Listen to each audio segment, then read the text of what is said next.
Salut tout le monde, bienvenue sur ma chaîne YouTube.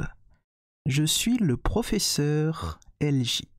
Sur cette chaîne, je vais parler de l'Afrique et également de son glorieux passé et aussi parfois des inventeurs et savants noirs qui ont marqué l'histoire à travers plusieurs livres et thèmes intéressants. Le thème du jour sera le suivant: ces inventeurs et savants noirs qui ont marqué l'histoire. Et j'ai le plaisir et la joie de vous annoncer que ce 4e épisode sera un épisode concernant George Washington Carver et Lloyd Augustus Hall. Alors commençons avec George Washington Carver. Il est un scientifique agricole et inventeur afro-américain qui est né en 1864 à Diamond Grove, dans l'État du Missouri, aux États-Unis.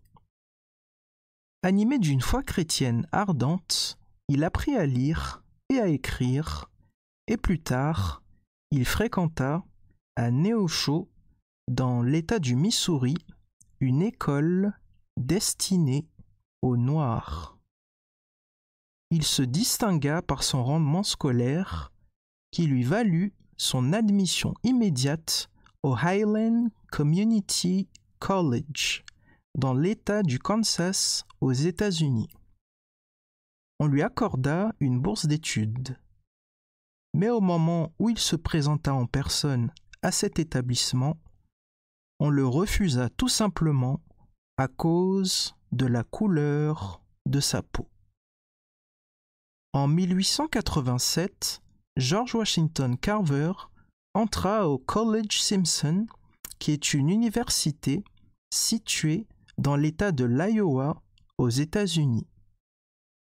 Et en 1891, il entra à l'université de l'État de l'Iowa, qui est une université publique américaine située à Ames, dans l'État de l'Iowa, aux États-Unis.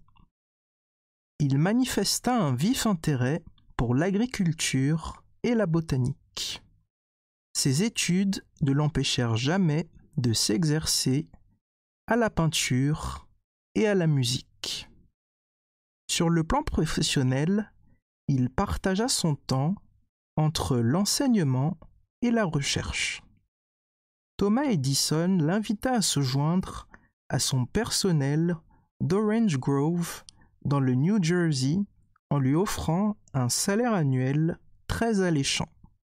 Une proposition de Henry Ford, pionnier de l'automobile, allait dans le même sens.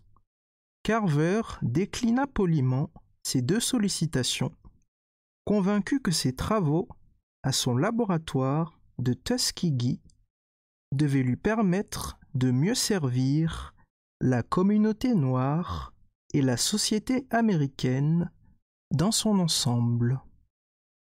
La contribution de George Washington Carver à la science est considérable. Il concentra ses premières recherches sur les champignons qui attaquaient et détruisaient d'autres plantes telles le blé, le cerisier et le houblon. Les maladies des plantes constituèrent également l'objet de ses études.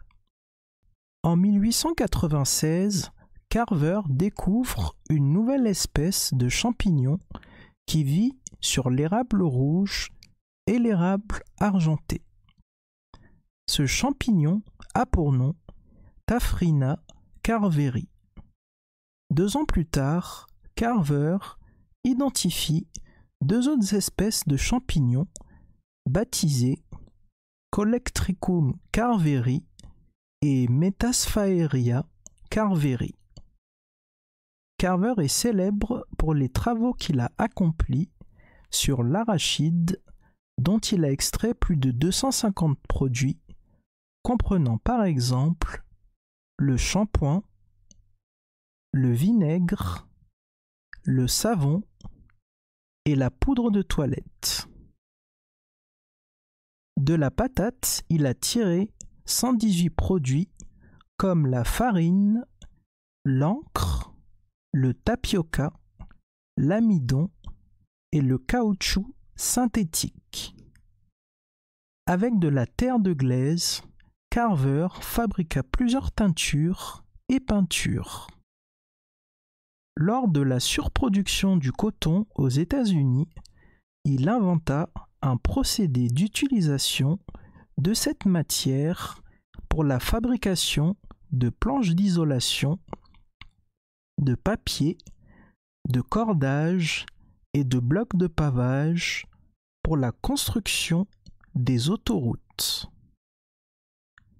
À partir du soja, Carver créa une matière plastique que Henry Ford employa dans certaines pièces d'automobiles. Comme on peut le constater, non seulement les travaux de George Washington Carver furent variés et touchaient à maints secteurs de la vie quotidienne, mais ils eurent une incidence bénéfique directe sur l'économie américaine. On sait que la plupart des terres des États du sud des États-Unis, appauvries par la culture du coton et du tabac, deux produits liés à l'esclavage furent régénérés par des engrais dus aux recherches de Carver. Celui-ci fut reconnu tant sur le plan national qu'international. En témoigne son élection à titre de membre à la Société royale des arts de l'industrie et du commerce de Grande-Bretagne en 1916. Honneur réservé à très peu d'Américains. Un timbre-poste à l'effigie de George Washington Carver fut émis en 1948. La NAACP, qui signifie National Association for the Advancement of Colored People, lui rendit un hommage suprême en lui décernant la médaille Spingarn en 1923. L'Office américain des brevets lui en a délivré 3. Un pour la préparation de cosmétiques à partir de l'arachide, un deuxième pour la fabrication de peintures et de teintures à partir de la terre glaise et un troisième pour une méthode améliorée de fabrication de ces deux produits. En 1940, on le proclama homme de l'année. Carver mourut en 1943. Un monument fut érigé à sa mémoire à Tuskegee, près du musée Carver. Comme il n'avait pas d'héritier, la somme d'argent trouvée à sa mort devait servir à la création de la fondation George Washington Carver et aider à la recherche scientifique. Le 6 janvier 1943, le président Franklin Delano Roosevelt adressa un télégramme à l'Institut Tuskegee. Voici ce qu'il déclara. Le monde de la science a perdu dans la disparition du docteur George Washington Carver une de ses plus éminentes figures et la race noire, un membre exceptionnel. La diversité de son génie et de ses réalisations dans les multiples domaines des arts et des sciences était hors du commun. L'humanité tout entière a profité de ses découvertes dans le domaine de la chimie agricole. Ses succès face aux obstacles qu'il a rencontrés à ses débuts constituent un modèle pour la jeunesse du monde entier. Jamais le destin d'un homme ne fut aussi exceptionnel que celui de George Washington Carver. Partant du plus bas de l'échelle sociale américaine, il réussit, par son travail, sa détermination, à toute épreuve, à se tailler une place dans le domaine de la science. Passons à Lloyd Augustus Hall. Né le 20 janvier 1894 à Elgin, dans l'État de l'Illinois, aux États-Unis. C'était un chimiste et un inventeur afro-américain. Dès son jeune âge, il s'intéressa aux sciences. À la fin de ses études secondaires, il bénéficia de 4 bourses. Finalement, il opta pour la Northwestern University. En 1916, il reçut son baccalauréat ES Sciences. Puis il poursuivit des études supérieures en chimie à l'Université de Chicago. Au cours de sa carrière, Lloyd Augustus Hall occupa des postes prestigieux.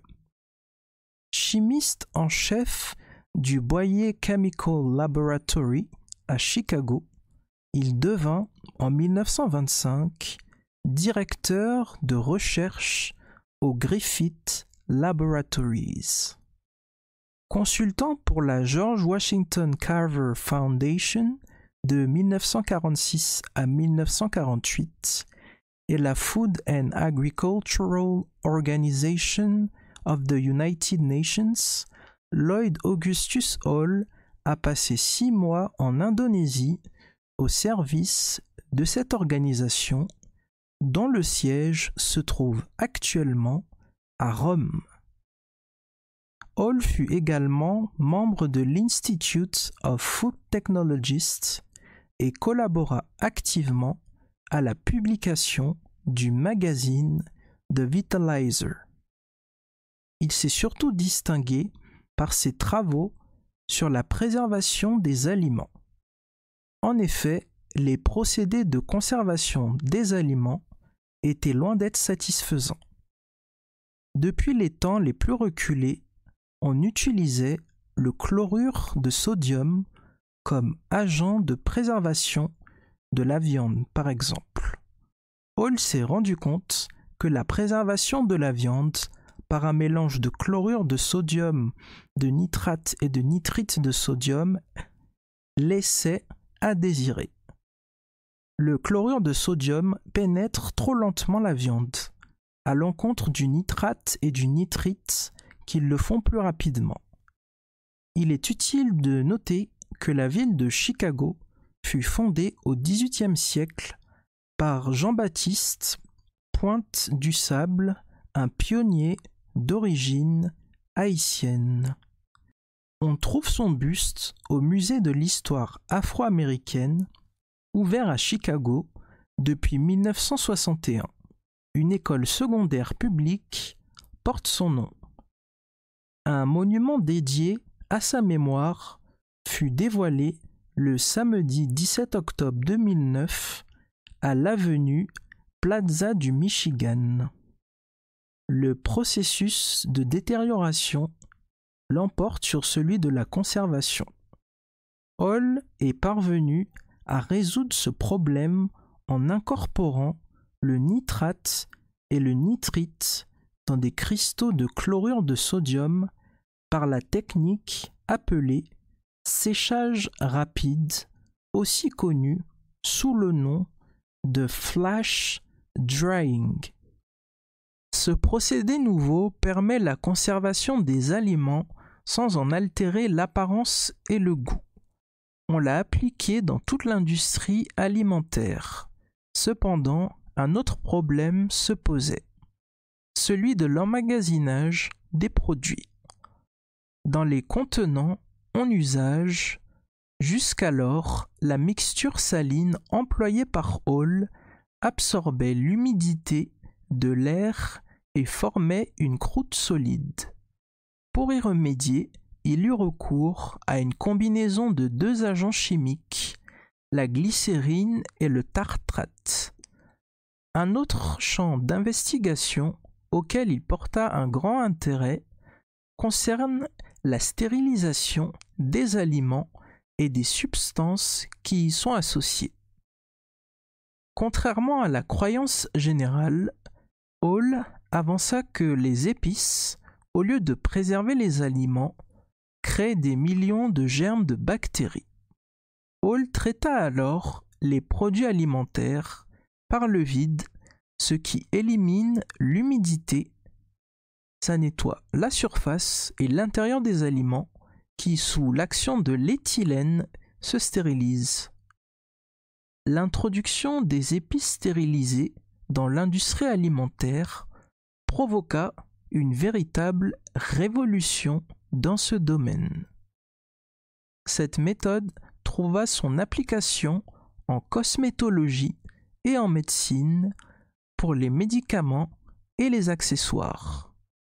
Elle connut un usage général à travers les États-Unis. Lloyd Augustus Hall publia de nombreux articles scientifiques et obtint plus d'une centaine de brevets pour ses divers travaux. La consécration de Hall ne se réduit pas à ces faits.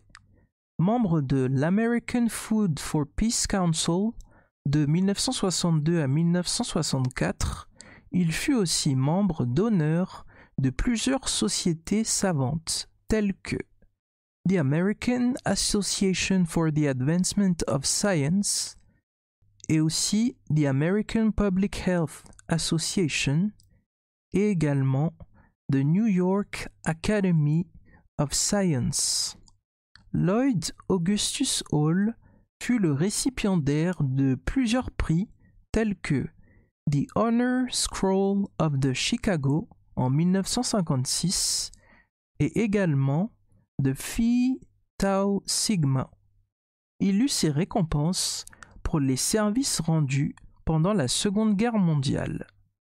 Outre ces témoignages de reconnaissance, de nombreux ouvrages collectifs ont retenu le nom de Lloyd Augustus Hall, tels que The American Man of Science, ensuite Who is Who in Chemistry, après Who is Who in Colored America, et enfin Who is Who in America.